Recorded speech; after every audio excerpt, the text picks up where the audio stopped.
bocah bagus dunya akhirat mengko yen karo Gusti Allah diparingi ridho bisa dadi DPD RI kudu iso ngrobah negara sing sedang kocar-kacir gak karu-karuan.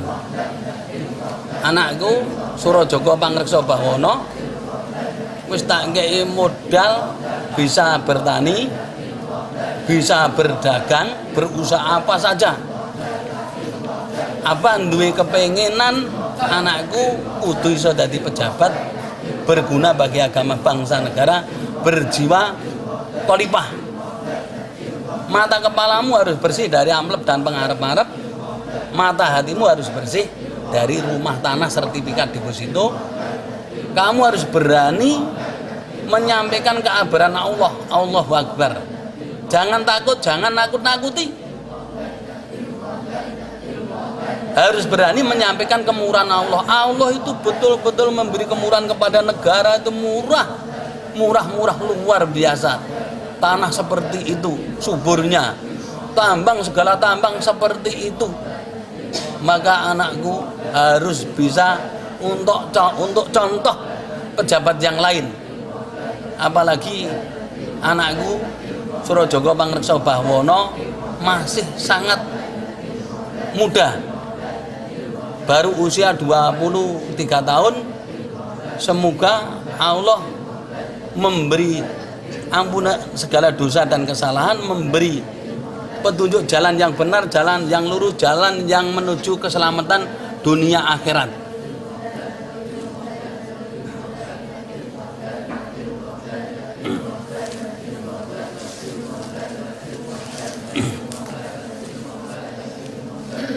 Anakku Bombong Lukito Samudro, alhamdulillah ikuti petunjuk Abah kepada kakaknya Surajoko Pangreksa Bahwana. Apa petunjuknya Abah yang diberikan kepada kakaknya Surajoko Pangreksa Bahwana? Anakku Bombong Lukito Samudro, bila jadi DPRD harus bisa merubah, dan yang paling penting jangan sampai menyakiti. Filosofi Jawa mengatakan ojo nyikut rakyat, baik nyikut kata-kata maupun nyikut fisik. Ojo sampai nyipat. Nyipat itu apa? Mecah belah rakyat, nyiku. Jadi jangan sampai rakyat itu kena jadi dikhianati oleh pemimpin caroko. Jadi caroko, jangan sampai rakyat itu dikhianati pemimpin dan lain sebagainya. Semoga Allah meridhoi, memberi maaf segala dosa dan kesalahannya, bisa menyelamatkan kami semuanya dari dunia sampai akhirat. Amin.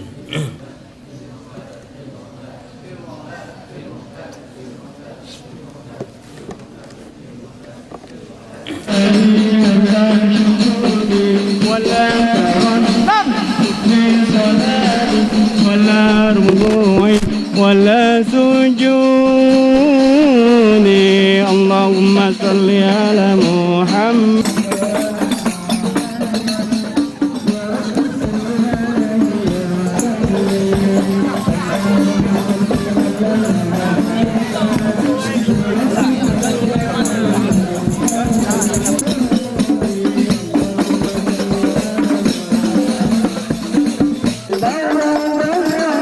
la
عبد الله بن عبد المطلب يشهد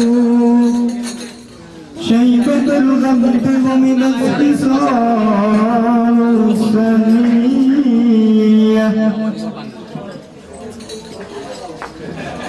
وبعد معقول هو سيدنا محمد بن عبد الله وبعد معقول هو سيدنا محمد بن عبد الله بن عبد المطلب واسمه شيبة الغمد ومن اتصال الثانية اللهم صل وسلم وبارك عليه Sallallahu Muhammad.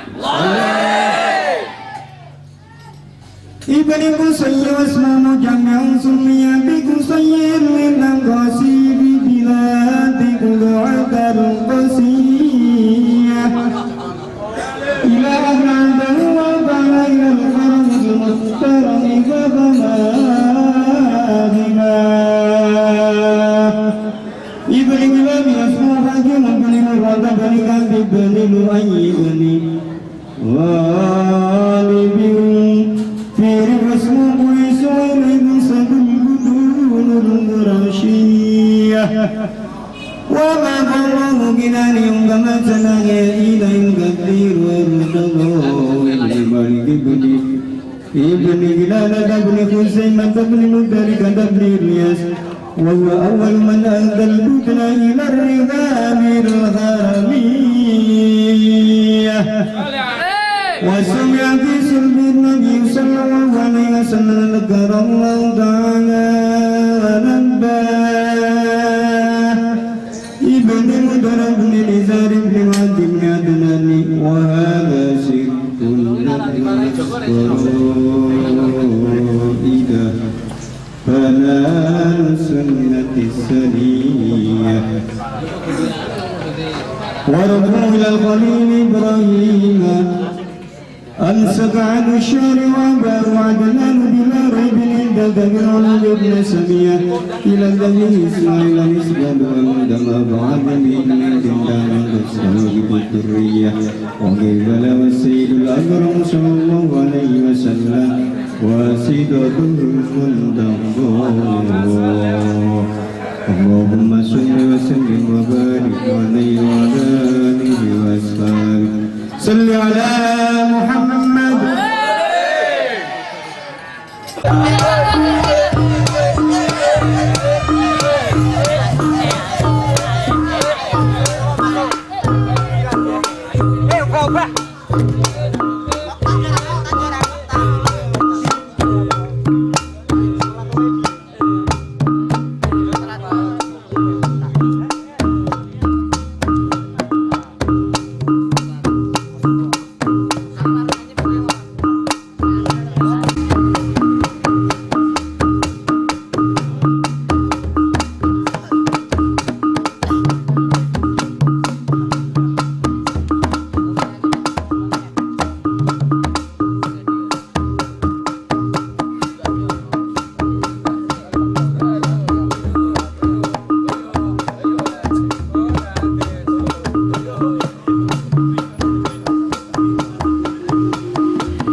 Saya mengharapkan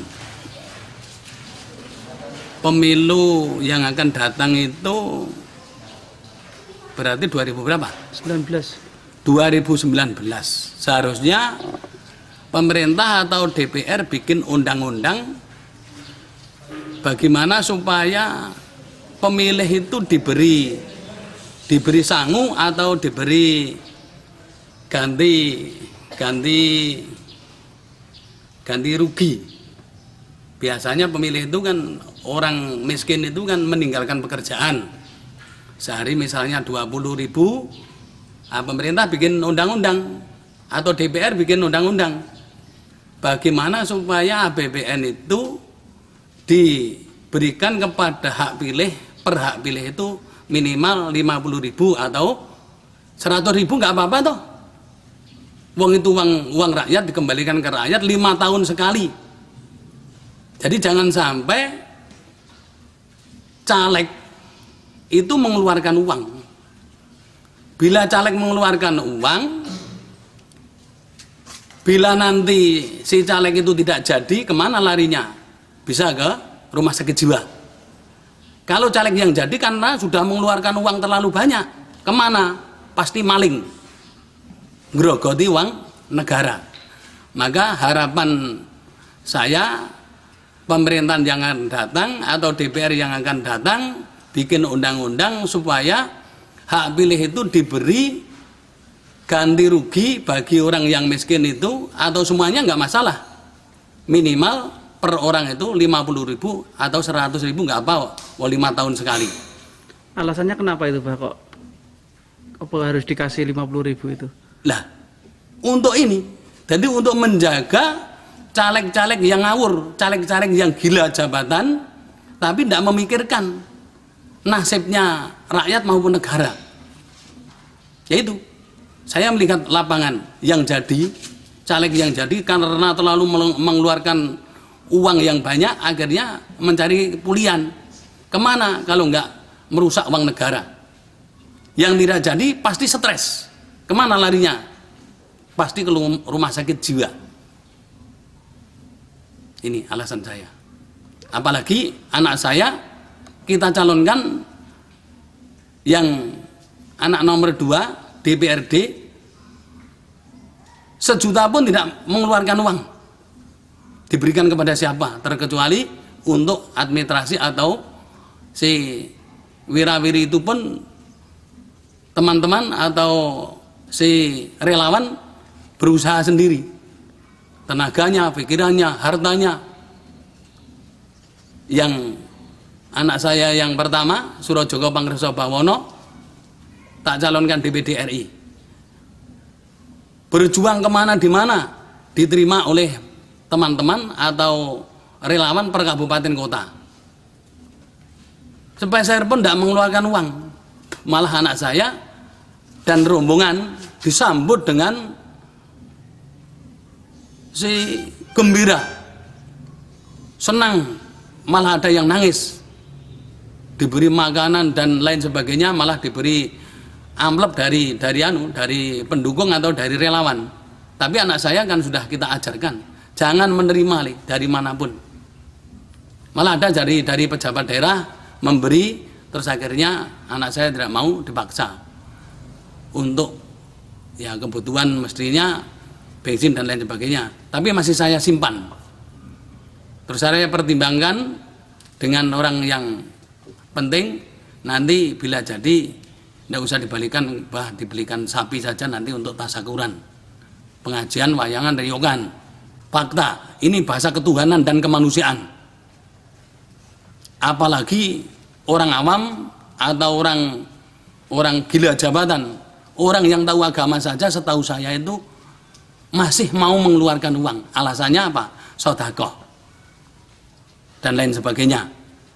Kalau anak saya kedua-duanya Mas, Bombong Lukito Samudro, Jogo Surojogo Pangrekso Bawono, sepeser pun tak larang keras memberi uang kepada siapa saja.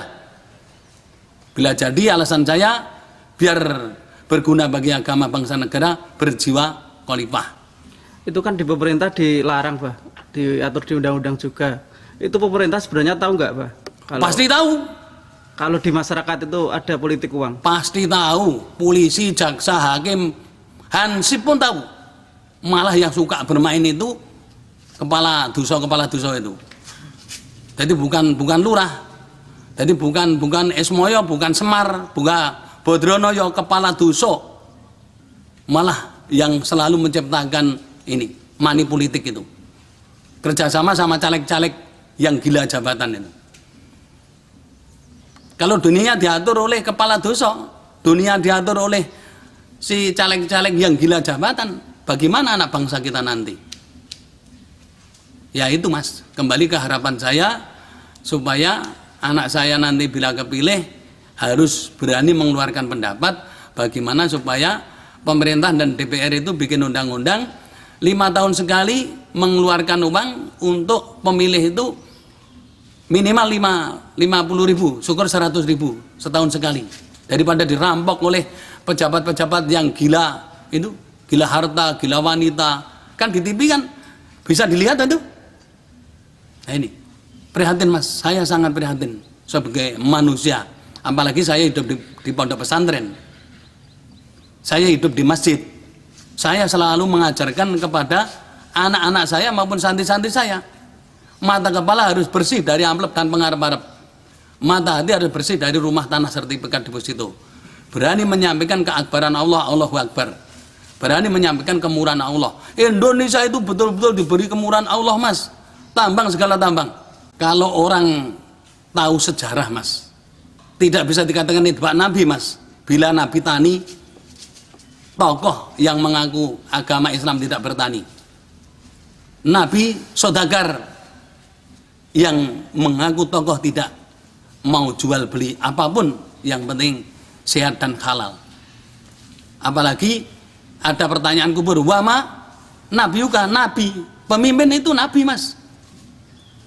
Berarti wajib bikin pemimpin yang sehat, yang bersih, yang amanah, mata kepala bersih dari amplop dan pengarep-arep, mata hati bersih dari rumah tanah sertifikat deposito. Sampaikan kemurahan Allah, sampaikan keakbaran Allah. Orang selamanya tidak mau memilih karena dia tidak puas dengan pejabat-pejabat yang memegang kekuasaan. Alhamdulillah Mas, ya toh, saya didukung, ya toh. Anak saya juga diberi pengarahan, bila nanti jadi harus betul-betul seperti apa yang dikatakan Abah. Keyakinan saya ini golput yang sudah kenal sama saya bisa Mas, bisa menggunakan hak pilihnya Mas. Bisa dibuktikan Mas. Bagaimana supaya anak saya Bombong Lukito Samudro DPRD bisa merubah tatanan pemerintahan yang bersih, biar wibawa, ke atas untuk negara, ke bawah untuk rakyatnya. Saya malu Mas. Terakhir Mas, Sragen itu kan banyak batu Mas. Mengapa jalannya kok hancur Mas? Ya DPR-nya Mas, pemerintah daerahnya Mas, yang nggak mau memikirkan jalan atau rakyatnya.